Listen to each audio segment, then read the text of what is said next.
যোৰহাটৰ কেন্দ্ৰীয় কাৰাগাৰত আমি আজি প্ৰায় 100 কিমান বিঘা মাটি হ'ব ইয়াত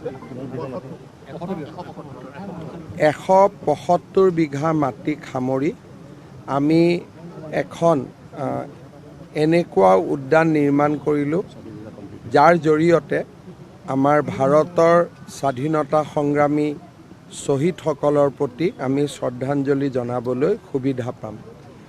ৰাজ্য চৰকাৰে প্ৰায় 150 কোটি টকা খৰচ কৰি নিৰ্মাণ কৰি ওলোৱা এই উদ্যানখনৰ নাম স্বৰাজ উদ্যান ৰখা হৈছে।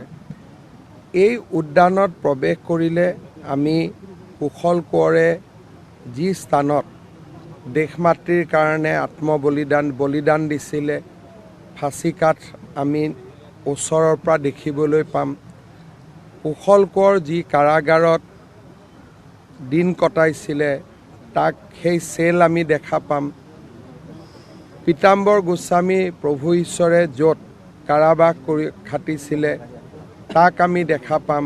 কমলা মিৰিয়ে য'ত কাৰাবাস খাটিছিল সেই কোঠালিসমূহো আমি প্ৰত্যক্ষ কৰিবলৈ সুবিধা পাম।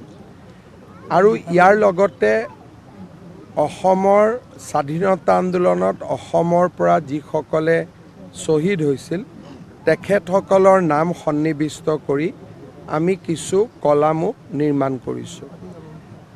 ইয়াৰ লগত যাতে সমসাময়িক প্ৰাসংগিকতা থাকে তাৰ বাবে অপেন জিম, আমাৰ চিলড্ৰেনৰ বাবে খেলা ধূলা কৰা এটা এলেকা আৰু 1000 লোক একেলগে বহি চাব পৰা অপেন এয়াৰ থিয়েটাৰ এটাও ইয়াত নিৰ্মাণ কৰা হৈছে।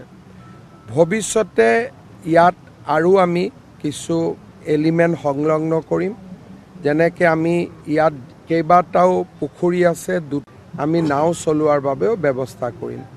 আৰু ল'ৰা ছোৱালীয়ে খেলিব পৰাকৈ টয় ট্ৰেইন আদি আমি আৰু কিছু খেলা বস্তু সংলগ্ন কৰিম। আৰু কাৰাগাৰৰ ৱালখিনিও আমি সম্পূৰ্ণৰূপে ৰেষ্ট'ৰ কৰিম। মই যি ইতিহাস আছিলে তাৰ লগত আমাক সংযোজিত কৰিব আৰু যোৰহাট আৰু ওচৰ চুবুৰী বা ওচৰৰ যিখিনি জিলাৰ ৰাইজ আছে তেওঁলোকে ইয়াত আহি কিছু পৰিয়ালৰ সৈতে সময় কটাবৰ বাবেও সুযোগ পাব। যোৰহাটৰ ৰাইজৰ বাবে মৰ্ণিং ৱাক কৰাৰ কাৰণেও এটা ডাঙৰ স্থান এটা মুকলি হ'ল। অসমত কোনো চিটিতে বা কোনো টাউনতে 180 বিঘা মাটিৰ পাৰ্ক নাই। সেই দৃষ্টিভংগীৰ ফালৰ পৰাও এই পাৰ্কখন এখন ব্যতিক্ৰম হ'ব।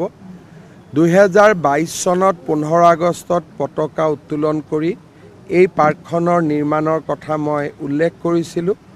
আজি তাক আমি যোৰহাট আৰু অসমৰ ৰাইজৰ বাবে উৎসৰ্গা কৰিবলৈ পাই আমি নিজেই গৌৰৱ অনুভৱ কৰিছোঁ।